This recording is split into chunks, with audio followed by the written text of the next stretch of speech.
శ్రీమాత్రే నమః. జ్యోతిష్య జ్ఞానదీపిక ఛానల్కు స్వాగతం. ఈ వీడియోలో సంతాన సంబంధిత సమస్యల గురించి తెలుసుకుందాం. అసలు సంతాన సంబంధిత సమస్యలకి ఏ కారణం, ఏ గ్రహం కారణం అవుతుంది, ఏ భావం కారణం అవుతుంది, ఇవన్నీ తెలుసుకుంటాం. ముఖ్యంగా సంతానం కోసము పంచమ భావము, పంచమాధిపతి గురుడు, ఈ మూడు గమనించాలి. సంతానం కోసం పంచమ భావము, పంచమాధిపతి గురుగ్రహము, ఈ మూడింటిని ముఖ్యంగా గమనిస్తూ ఉండాలి. ఎక్కువగా సంతాన సంబంధిత సమస్యలకి కారణం ఏంటంటే, రాహువు కానీ కేతువు కానీ పంచమంలో ఉన్నారనుకోండి ఎవరికైనా, అప్పుడు కొద్దిగా సమస్యలు వచ్చే అవకాశం ఉంటుంది. రాహువు శనిపాలిత గ్రహాలకి కాస్త యోగకరంగా ఉంటాడు. సో మినహాయిస్తే ఈ గురుపాలిత గ్రహాలు కనుక రాహువు పంచమంలో ఉంటే సంతాన సంబంధిత సమస్యలు వచ్చి మెడికల్ పరంగా సంతానం కలగడానికి ఎక్కువగా ఆస్కారాలు ఉంటాయి. అంటే మెడికల్ పరంగా వెళ్తే కాస్త సంతానం కలగడానికి ఎక్కువగా అవకాశాలు ఉంటాయి. కేతువు మాత్రం పంచమంలో ఉండి అది అనుకూలంగా లేకపోతే సంతాన సంబంధిత సమస్యలు చాలా తీవ్రంగా ఉంటాయి. సంతానం కలగకపోవడం అనేది జరుగుతూ ఉంటుంది. సో పంచమంలో ఎప్పుడైనా సరే శుభగ్రహాలు ఉంటే మంచిది. రాహువు కేతువు లాంటి గ్రహాలు కనుక పంచమంలో ఉంటే సంతాన సంబంధిత సమస్యలు కొద్దిగా ఎక్కువగా ఉంటాయని చెప్పచ్చు. అంతేకాకుండా పంచమంలో రాహువు కుజుడు కలిసి ఉన్నా, పంచమంలో రాహువు కుజుడు కలిసి ఉన్నా కూడా తీవ్రమైన సంతాన సంబంధిత సమస్యలు ఎక్కువగా ఫేస్ చేస్తూ ఉంటారు.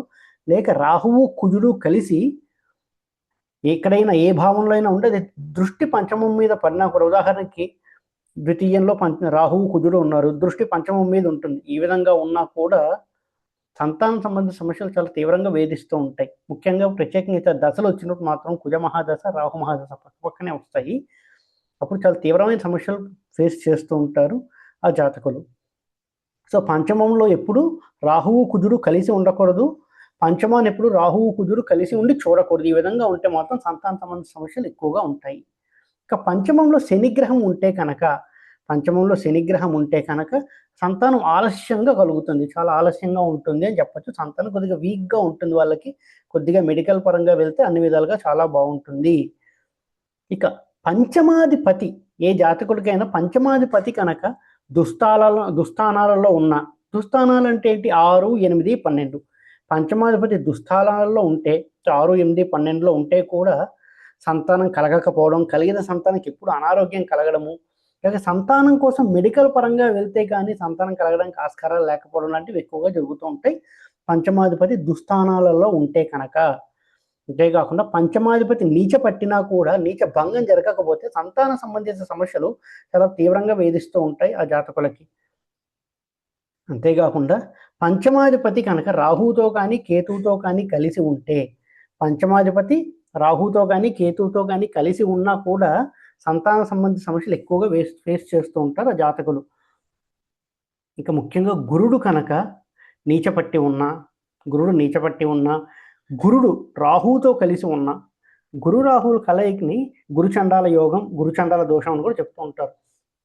ఈ విధంగా గురుడు నీచపట్టి ఉన్నా లేదా గురుడు రాహు కలిసి ఉన్నా కూడా అది పంచమంతో బాగా కనెక్షన్ ఏర్పడితే, అంటే పంచమంలో ఉండడము, లేదంటే పంచమంలో నీచపడ్డము, గురు రాహులు కలిసి పంచమంలో ఉండడం, లేదా పంచమంపై దృష్టి ఉండడం, ఇలా ఏ విధంగా ఉన్నా కూడా సంతాన సంబంధిత సమస్యలు ఎక్కువగా వేధిస్తూ ఉంటాయి ఆ జాతకులకి. ఇక ముఖ్యంగా ఏంటంటే ఎప్పుడైనా సరే పంచమాధిపతి మేషంలో కానీ, మిథునంలో కానీ, సింహంలో కానీ, కన్యలో కానీ ఈ రాసుల్లో ఉంటే సంతాన సంబంధిత సమస్యలు ఎక్కువగా ఉంటాయి. ఎందుకంటే మేషం, మిథునం, సింహం, కన్య వీటిని నిర్వీర్య రాసులు అంటాం, బ్యారన్ సైన్స్ అంటాం ఇంగ్లీష్లో, నిర్వీర్య రాసులు. అక్కడ కనుక పంచమాధిపతి ఉంటే కాస్త సంతానానికి సమస్య అనేది ఎక్కువగా ఉంటుంది ఆ జాతకులకి. దానిపైన ఏదైనా మంచి శుభదృష్టి ఉండడం, లేక పంచమాధిపతి అక్కడ ఉన్నా కూడా మంచి ఉచ్చ పొంది ఉండడం కానీ, లేక ఏదైనా మంచి గ్రహంతో కలిసి ఉండడం ఉంటే కనుక పర్వాలేదు. లేదంటే సంతాన సంబంధిత సమస్యలు ఎక్కువగా ఫేస్ చేస్తూ ఉంటారు. మేషం, మిథునం, సింహం, కన్య ఈ 4 బ్యారన్ సైన్స్, నిర్వీర్య రాసులు. అక్కడ పంచమాధిపతి ఉన్నా కూడా ఉంటుంది. సో ఓవరాల్గా ఎలా అర్థం చేసుకోవాలి? పంచమాధిపతి నీచ పట్టకూడదు, పంచమాధిపతి 6, 8, 12లో ఉండకూడదు, పంచమాధిపతి మేషం, సింహం, కన్య రాసుల్లో ఉండకూడదు. ఈ విధంగా ఉంటే కూడా సంతానానికి సమస్యలు ఉంటాయి. అంతేకాకుండా గురుడు రాహువు కలిసి ఉండకూడదు, గురుడు నీచపట్టి ఉండకూడదు.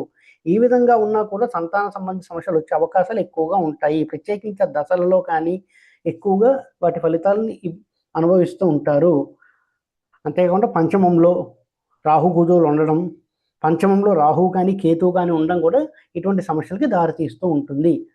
సో ఎప్పుడైనా ఇటువంటి దోషాలు కనుక ఉన్నాయి అనుకుంటే, ఇటువంటి దోషాలు ఉన్నాయనుకుంటే నాగప్రతిష్ఠ చేయించిన ఒక మంచి రెమెడీ. నాగప్రతిష్ఠ చేయించి ప్రతి మంగళవారం నాగోష్టోత్తరం చదువుకుంటూ ఉంటే ఇటువంటి సమస్యలు కొంతవరకు తగ్గించుకోవచ్చు. ఈ వీడియో కనుక మీకు నచ్చినట్టయితే లైక్ చేయండి, మీ ఫ్రెండ్స్ అందరితో షేర్ చేయండి. మరిన్ని వీడియో నోటిఫికేషన్స్ కోసం మా ఛానల్ సబ్స్క్రైబ్ చేసుకోండి. ఎవరైతే నా దగ్గర ఆస్ట్రాలజీ కోసం కన్సల్ట్ అవ్వాలి అని అనుకుంటున్నారో స్క్రీన్పై కనిపిస్తున్న నెంబర్కి వాట్సాప్ ద్వారా కాంటాక్ట్ చేస్తే ఆన్లైన్లోనే ఆస్ట్రాలజీ కన్సల్టేషన్స్ తీసుకోవడం జరుగుతుందండి. కన్సల్టేషన్ ఛార్జెస్ వర్తిస్తాయి. ఓం నమో నారాయణ.